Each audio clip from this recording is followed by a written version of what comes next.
Welcome everyone to our YouTube channel. आज के video में मैट्रिसेस ये यूनिट का 15th प्रॉब्लम स्टडी करेंगे। तो क्वेश्चन आपके सामने है, देखो क्वेश्चन में क्या लिखा है। यहां पे दो मैट्रिक्स दिए हैं, लिखा है इफ ए इक्वल टू ये matrix and B equal to ये दूसरा मैट्रिक्स। और यहां पे क्या फाइंड आउट करना है, यहां लिखा है फाइंड एक्स एंड वाई, लेकिन ये X and Y find out करने के लिए कंडीशन दिया है। यहां लिखा है if thrice A equal to B, ये कंडीशन का यूज करके हमें यहां पे X and Y find out करना है। तो चलो हम ये प्रॉब्लम सॉल्व करेंगे। इस टाइप के प्रॉब्लम सॉल्व करने के लिए आपको मैट्रिसेस की बेसिक जानकारी होना चाहिए। इसके पहले के स्टार्टिंग के मैट्रिसेस के हमारे वीडियोस देख लीजिएगा, उससे आपका मैट्रिसेस का पूरा बेसिक कॉन्सेप्ट क्लियर हो जाएगा। तो चलो हम ये प्रॉब्लम सॉल्व करना स्टार्ट करते हैं। सबसे पहले गिवन जो है वो हम यहां पे लिख लेंगे। क्या दिया हुआ है, गिवन दोनों मैट्रिक्स जो है वो हम यहां पे लिख लेंगे। तो ये फर्स्ट मैट्रिक्स है, एक मिनट, ये फर्स्ट मैट्रिक्स ये हम यहां लिखते हैं। ये देखो, ये फर्स्ट मैट्रिक्स हमने ये यहाँ पे लिख लिए, और अब ये सेकंड मैट्रिक्स भी हम यहाँ पे लिखते हैं। तो सेकंड मैट्रिक्स ये हम यहाँ पे लिख लेते हैं। ठीक है, ये हमने दोनों मैट्रिक्स को यहाँ पे लिखे हैं। ओके, और अब हमें जो कंडीशन दिया है उसका हमें यूज करना है। क्या यहाँ पे दिया है, कंडीशन दिया है 3a इक्वल टू बी, ये कंडीशन दिया है, हमें इसका यूज करना है। किस तरह से यूज होगा, देखो यहाँ पे क्या दिया है, if 3a equal to B, तो यहां पे हम लिख लेंगे 3 ए मैट्रिक्स, यहां पे लिख लेंगे ए मैट्रिक्स क्या दिया है, x 2 minus 5 and B sorry second row की अगर बात करें तो 3 1 2y। तो ये हो गया यहां पे ए मैट्रिक्स। और इक्वल टू बी मैट्रिक्स की अगर बात करें तो बी मैट्रिक्स है twice y plus 5, then 6 minus 15, then 9 3 and minus of 6। ये देखिए जो गिवन इक्वेशन की बात हो रही थी 3a इक्वल टू बी, इसका यूज हमने यहां पे किया है, और यहां पे a और b मैट्रिक्स जो गिवन है वो हमने यहां पे लिख दिया है। ठीक है, अब हमें यहां पे सॉल्व करना है। दोनों मैट्रिक्स का ऑर्डर आपको चेक करना है। देखो मैट्रिक्स a का ऑर्डर अगर हम चेक करें तो मैट्रिक्स a का ऑर्डर है 2/3 और मैट्रिक्स b का ऑर्डर भी है 2/3। ठीक है, इसका मतलब इन दोनों में 2 रोज एंड 3 कॉलम्स है। देखो इसमें 2 रोज है एंड ऐसे 3 कॉलम्स है। तो ये हमने ऑर्डर चेक किए। अब यहां पे X and Y find out करना है। तो किस तरह से फाइंड आउट होगा जरा आप समझ लो। X and Y find out करने के लिए ये जो इक्वेशन दिया है इसमें इक्वल टू के राइट साइड में देखो, राइट साइड में ये जो मैट्रिक्स है इसमें वाई अननोन है, और लेफ्ट साइड में जो इक्वेशन है उसमें एक्स और वाई दोनों अननोन है। और ये मैट्रिक्स के बाहर में क्या है, 3 है। इसका मतलब ये 3 से पूरे मैट्रिक्स को मल्टीप्लाई करना है। इस टाइप के मल्टीप्लिकेशन को स्केलर मल्टीप्लिकेशन बोलते हैं। तो चलो यहां पे हम स्केलर मल्टीप्लिकेशन कर लेंगे। तो 3 से अंदर के सभी टर्म्स को मल्टीप्लाई कर लो। तो ये हो जाएगा 3 into x 3x, 3 into 2 6, 3 into 5 ये हो जाएगा 15 माइनस के साथ। ठीक है, 3 3 जा यहां पे हो जाएगा 9, ये 3 1 जा ये हो गया 3, 3 इंटू 2y तो ये हो गया 6 ऑफ y। तो ये देखिए लेफ्ट हैंड साइड में मैट्रिक्स के बाहर 3 था, तो हमने 3 से मल्टीप्लाई करना था, तो हमने मल्टीप्लाई कर लिए, ऐसा हमें मैट्रिक्स मिला। राइट हैंड साइड में फिलहाल कोई भी चेंजेस मत करो, राइट हैंड साइड पूरा एज इट इज रखो। तो ये देखिए ये हम right hand side as it is यहाँ पे लिख रहे हैं। ये देखिए ये आ गया right hand side as it is. अब क्या करेंगे, अब ऐसे में आपको मैट्रिक्स को इक्वेट करते आना चाहिए। इसके पहले हमने 2-3 वीडियोस लिए थे, उसमें हमने मैट्रिक्स को किस तरह से इक्वेट करना होता है वो बताए थे। तो यहां पे भी हम वही करेंगे, क्योंकि लेफ्ट हैंड साइड में एक मैट्रिक्स है, राइट हैंड साइड में एक मैट्रिक्स है, तो दोनों को इक्वेट करो। लेकिन इक्वेट करते समय आपको एक चीज पहले चेक करना है। क्या चेक करना है, दोनों का ऑर्डर। अगर दोनों का ऑर्डर सेम नहीं है तो फिर आप इक्वेट कर नहीं पाओगे। जैसे आप एडिशन या सब्सट्रैक्शन के टाइम ऑर्डर चेक कर लेते हैं, बिना ऑर्डर के आप एडिशन या सब्सट्रैक्शन नहीं करते, बिल्कुल वैसे ही है। इक्वेट करने के लिए भी आपको ऑर्डर चेक करना है।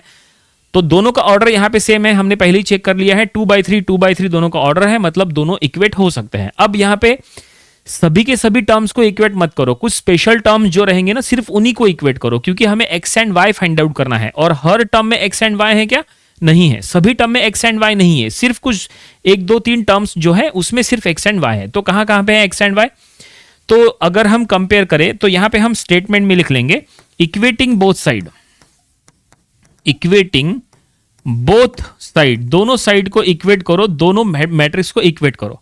तो देखो अगर इक्वेट करना है तो यहां पे क्या है, देखो ये जो लेफ्ट हैंड साइड में जो मैट्रिक्स है उसका ये जो फर्स्ट रो है, फर्स्ट रो में यहां पे फर्स्ट एलिमेंट x के फॉर्म में है, और ये सेकंड मैट्रिक्स जो राइट हैंड साइड में है उसमें भी फर्स्ट रो में जो फर्स्ट एलिमेंट है वो y के फॉर्म में है। यहां पे फर्स्ट एलिमेंट x के फॉर्म में है, यहां पे फर्स्ट एलिमेंट y के फॉर्म में है। ठीक है, तो इन दोनों को यहां पे पहले इक्वेट कर लो, इन दोनों को इक्वेट कर लो। ठीक है, इसका फर्स्ट एलिमेंट और इसका फर्स्ट एलिमेंट इक्वेट करो। तो चलो हम यहां पे लिख लेंगे, इसका फर्स्ट एलिमेंट है 3x और इक्वल टू, क्योंकि इक्वेटिंग में आपको इक्वल टू आपको लिखना कंपलसरी है। इसका first term 3x equal to उसका first term twice y plus 5। ये देखिए इस तरह से। अब यहां से आपको x एंड y में से कोई ना कोई एक वैल्यू मिलने वाली है, लेकिन फिलहाल नहीं मिलेंगे क्योंकि ये फिलहाल दोनों अननोन है, x भी अननोन है y भी अननोन है, तो फिलहाल यहां पे कुछ भी नहीं मिलेगा। चलो यहां पे इक्वेटिंग की जो प्रोसेस है उसको हम आगे बढ़ाते हैं और कोई टर्म को हम इक्वेट कर लेते हैं। तो अगर आप प्रॉपरली चेक करेंगे तो देखो लेफ्ट हैंड साइड में जो मैट्रिक्स है उसमें ये देखो यहां पे एक y है। अब ये कौन सा टर्म है? तो ये सेकंड रो का लास्ट टर्म है। ये सेकंड रो है ना, ये सेकंड रो का लास्ट टर्म। अब आपको क्या करना है, सेकंड रो के लास्ट टर्म को इधर के सेकंड रो के लास्ट टर्म के साथ इक्वेट करना है। ये देखो ये लास्ट टर्म ये है, इसका सेकंड रो का लास्ट टर्म और इसका सेकंड रो का लास्ट टर्म, दोनों को इक्वेट करो। ठीक है, और इक्वेटिंग होने के बाद देखो क्या होता है। अब आप कहेंगे इधर y है, उधर तो y नहीं है, उधर y नहीं है तो अच्छी बात है ना, तभी तो y की वैल्यू मिलने वाली है ना। इक्वेट ऐसा ही होता है, लेफ्ट हैंड साइड में जो मैट्रिक्स है उसमें जो एलिमेंट है वो जो प्लेस पे है, ठीक है, वो एलिमेंट जो प्लेस पे है, राइट हैंड साइड के मैट्रिक्स में भी उसी प्लेस के एलिमेंट के साथ उसको इक्वेट करना होता है। यही सबसे इंपॉर्टेंट है, यही तो हम आपको यहां बता रहे हैं।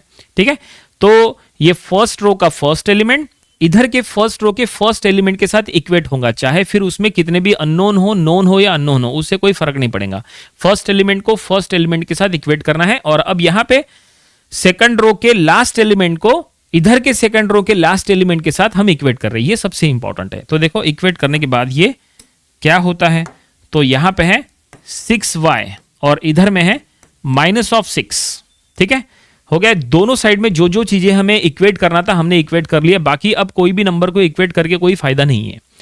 अब यहां पे हम सॉल्व नहीं कर रहे थे क्योंकि यहां पे दो अननोन आ गए थे x एंड y, इसलिए ये सॉल्व नहीं हो रहा था। लेकिन क्या ये सॉल्व हो रहा है? बिल्कुल ये सॉल्व होगा, यहां पे y का वैल्यू मिल जाएगा। सो देखो y इक्वल टू ये हो जाएगा -6/6, यानी y की वैल्यू हो गई -1। तो फाइनली हमें y मिल गया, क्या मिल गया? y की वैल्यू मिल गई -1। तो इस तरह से हमने y फाइंड आउट कर लिए। क्वेश्चन में x एंड y दोनों फाइंड आउट करने की बात हुई थी, उसमें से y मिल गया। अब ये y का वैल्यू यहां पे पुट करो। ठीक है, तो अगर आप यहां पे पुट करेंगे तो देखो x की वैल्यू क्या मिलती है। So thrice x equal to 2, y की वैल्यू -1 रखो +5। अब इसको सॉल्व करो तो क्या होगा, थ्राइस x इक्वल टू ये हो जाएगा -2 + 5। ठीक है ना, तो ये थ्राइस x इक्वल टू ये 3, तो यहां पे x की वैल्यू क्या हो जाएंगी, तो x की वैल्यू हो जाएंगी 1। ठीक है, आप यहां पे डायरेक्टली कट कर सकते हैं, कोई दिक्कत नहीं है। इधर में 3 है, इधर में 3 है, आपने अगर इसको डायरेक्टली कट किए तो आपको x की वैल्यू मिल जाएंगी। देयरफॉर x की वैल्यू हो गई 1।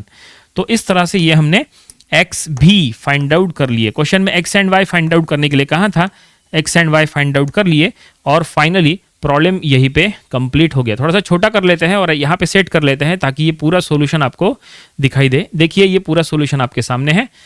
ठीक है, प्रॉब्लम कंप्लीट हो गया। उम्मीद करते हैं कि ये प्रॉब्लम आपको पूरा समझ में आया होगा। ये प्रॉब्लम आपको अपनी प्रैक्टिस बुक में जरूर सॉल्व करके देख लेना चाहिए। ऐसे छोटे छोटे प्रॉब्लम्स की अगर आपको प्रैक्टिस है तो आप कोई भी बड़े से बड़ा प्रॉब्लम काफी आसानी से सॉल्व कर लोगे। तो ये था मैट्रिसेस ये यूनिट का प्रॉब्लम नंबर 15। इसके पहले के 14 प्रॉब्लम्स वो भी आपको स्टडी कर लेना चाहिए और इसके आने वाले दिनों में हम इसके और भी नंबर ऑफ प्रॉब्लम्स कवर करेंगे ताकि इसकी और अच्छे से प्रैक्टिस हो जाए। तो मिलते हैं नेक्स्ट वीडियो में। Thank you very much.